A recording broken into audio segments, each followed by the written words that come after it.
কিছু খবর পাওয়া গেল, খবর পাওয়া যাচ্ছিল না, খবর পাওয়া গেল।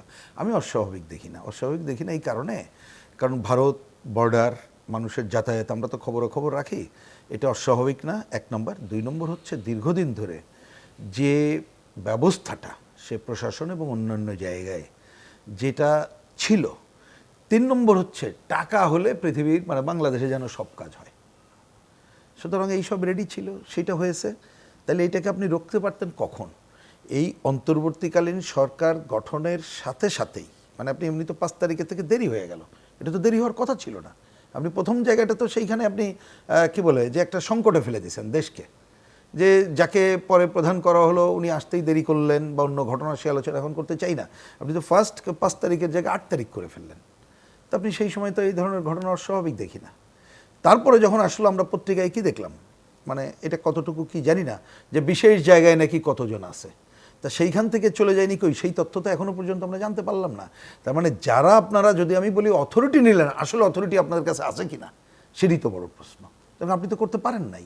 তাহলে আরেকটা পথ ছিল, তখন যদি পুরো জনগণকে আস্থায় নেওয়ার কথা এখানে আসতে হবে কি, আন্দোলনকারী শক্তি এবং এই আন্দোলনের দীর্ঘদিন গড়ে তোলা রাজনৈতিক শক্তি, তাদেরকে যদি আপনি আস্থায় নিতে পারতেন তাহলে দেখতেন অনেক কিছু আপনি করতে পারতেন। সেটা প্রক্রিয়াটা কি হবে? কারণ এই আন্দোলন তো খুবই বিকেন্দ্রীভূত ছিল এবং সারা দেশ জুড়েই আন্দোলনে মানুষ স্বতঃস্ফূর্তভাবে না, সেটা আবার স্বতঃস্ফূর্ত হলে কিন্তু আপনাকে তো একটা সংগঠিত শক্তি লাগে। এইটার মধ্যে সংগঠিত শক্তি কারা? আপনি আন্দোলনটা খালি 1 জুলাই থেকে 5 আগস্ট দেখলে হবে না। তার যে দীর্ঘদিনের যে সংগ্রাম, 1 যুগেরও উপর ধরে যে সংগ্রাম, সেইখানে যে রাজনৈতিক দলগুলো আছে, বিভিন্ন শ্রেণী পেশার মানুষ আছে, আপনি তো তাকে তো উপেক্ষায় করে চলেছেন। তা আপনি তো সেইটাকে আস্থায় নিতে হবে, না হলে আপনি অন্য যে সাধারণ মানুষ, পরিবার পরিজন নিয়ে এবার যে অভূতপূর্ব নেমেছে, অতীত দিনে তো এটা ঘটে নাই। 69-এর গণঅভ্যুত্থান ভিন্ন, সেখানে শ্রমিক শ্রেণী আসছিল, রাজনৈতিক দলের অথরিটি ছিল। এইবার সরাসরি না থাকলেও আপনি এই যে মানুষগুলো, তারা তো এই ধরনের পলিটিক্যাল পার্টির না, তাহলে আপনাকে তো আস্থায় নিতে গেলে এই ধরনের সংগঠিত ছিল রাজনৈতিক দলগুলো, তা আপনি তো সেটা কখনো আস্থায় নেন নাই। এমনকি ধরেন যে এই যে গঠন যেটা হয়েছে, আমরা পত্রিকায় পড়ে শুনেছি যে রাজনৈতিক দলগুলোর সাথে নাকি কথা বলে করা হয়েছে। আমি জানি না বিএনপি এ ব্যাপারে তাদের সাথে কথা বলে হয়েছে কিনা, তারা কখনো বলেছে কিনা, কিন্তু আমরা দায়িত্ব নিয়ে বলি, স্টেটমেন্ট দিয়ে বলেছি, বাম সিপিবি এবং বামগঞ্জের পক্ষ জোটের আমাদের সাথে কথা বলে করা হয়নি। আমরা সরকারে তো যাইতেই চাই না, সেটা ব্যাপার না, কিন্তু আপনি তো আস্থায় নিলে তো পরামর্শ করতে পারতেন। সরকারে অংশ নিতে আহ্বান জানানো হয়, আপনারা যেতে চান? আমি পয়েন্টটাকে আসছি, সেটা হচ্ছে পরের প্রশ্ন, কিন্তু আমি বলছি যে তাহলে প্রথমেই ওই জায়গা থেকে যদি আসি, আপনি তো রাজনৈতিক দলগুলোকে আস্থায় নিয়ে বিবেচনা করবেন। এখন যেটা দেখতে পাচ্ছি, সেটা কিভাবে করবেন? আপনারা সরকারে অংশগ্রহণ করবেন, সেটা আমি এক কথায় আসছি। আপনি যে মুহূর্তে কথা বলছেন, আজকে প্রায় 2 মাস পরে, আমার মনে হয় এই টাইমটা ওভার হয়ে গেছে। কিন্তু ওভার হয়ে গেছে বলে আমি উপেক্ষা করতে চাই না। দরকারটা কি যদি বলেন, আপনি অন্তত পক্ষে যদি পরামর্শগুলোও নিতেন, যে পরামর্শগুলো নিয়ে করা, সেইটাও আপনি করেন নাই। তো এখন যে সময় চলে গেছে না, অংশগ্রহণ করার মতো কোনো পরিস্থিতি বা সেরকম পরিস্থিতি আছে মনে হয় না।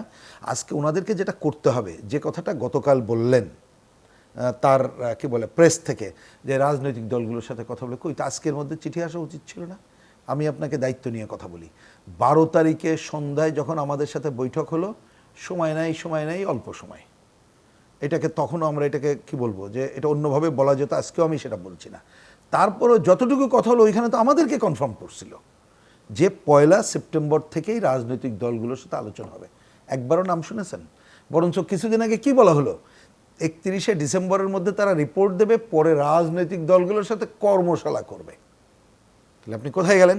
তাহলে আগে তাদেরকেই ডিসিশন নিতে হবে যে কারা রাষ্ট্র চালাচ্ছে। এখন তো আবার সেই অবস্থা থেকে সরে এসেছে। কই সেই অবস্থা? আমি যদি বুঝে থাকি, গতকাল বলার পরে না 24 ঘন্টা সময় লাগে না, অতীত দিনে দেখছি না আমরা, তো এই সময় লাগার কথা না। আজকে সব দলের কাছে চিঠি আসার উচিত ছিল। কই, আমি তো বাম জোট এবং আমাদের দলের কথা বলতে পারি, মোটেই না, আসেই নেই। তাহলে আপনি ওইটা যে বলছে, ওইটা আসলে মিন করে কিনা সেটা হচ্ছে ব্যাপার। আপনার মিন করতে হবে, রাজনৈতিক দলগুলোকে আস্থায় নিতে হবে। আর একটা কথা এখানে দুদুভাই বলছে, আমি এই কথার একটু প্রতিধ্বনি করতে চাই, সেটা হচ্ছে কি, আপনি যে সময়টা অলরেডি মিস করেছেন, এখন কিন্তু ইচ্ছা করলে অনেক কিছু করতে পারবেন না। সুতরাং দ্রুততম সময় কিভাবে নির্বাচন ব্যবস্থা সংস্কার করে একটা নির্বাচন দেওয়া যায়, সেই কাজটাকে প্রধান করতে হবে। কিন্তু তার মানে আমাদের পক্ষ থেকে সংস্কারের কাজ বাতিল করতে বলছি না, কিন্তু মনে রাখতে হবে সব সংস্কারের কাজ আপনি করে যেতে পারবেন না। আপনি এইখানে রাজনৈতিক দলগুলোকে আস্থায় নিয়ে কোনটা কি সংস্কার করা দরকার, যতটুকু পারেন একই সাথে এই কাজগুলো করেন। জি। তাহলে আপনি একটা প্রস্তাব রেখে যেতে পারবেন এবং নির্বাচিত সরকারের হাতে কিভাবে ক্ষমতা দেওয়া যায় সেই জায়গায় যেই আপনি কিন্তু জনগণের অংশগ্রহণ নিশ্চিত করতে পারবেন।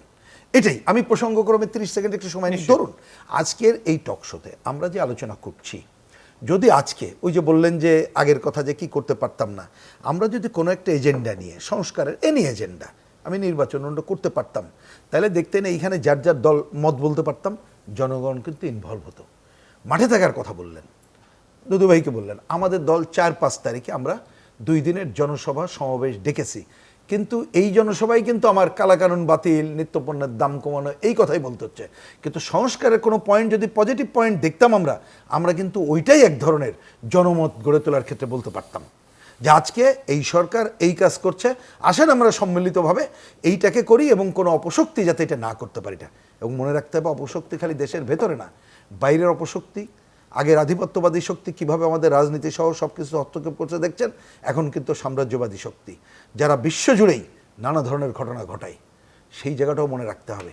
এই যে আপনি খবরের মধ্যে বললেন মধ্যপ্রাচ্য অস্থির, সেখানে কি ঘটছে সারা দুনিয়ার চিন্তা কিন্তু আমাদের করতে হবে। আজকে আমাদের এইখানে ভূ রাজনৈতিক কারণে এই দেশের উপরে আধিপত্যবাদী এবং সাম্রাজ্যবাদী শক্তি ভিন্ন কোনো ভূমিকা নেবে না, এই কথা কি আপনি বলতে পারেন? তারা কি এই ধরনের ডেমোক্রেসি চাবে, এটা কি আপনি মনে করতে পারেন? আমরা জানি না 11 কী জন্য ঘটনা হয়েছিল, মাইনাসটি ফর্মুলা বিরাজনীতিকরণের অনেকগুলো ঘটনা হয়েছিল। এর থেকে যে আপনাকে তো উদ্ধার পেতে গেলেই ডেমোক্রেসির কোনো বিকল্প নেই, সেই জায়গায় আপনাকে যেতে হবে।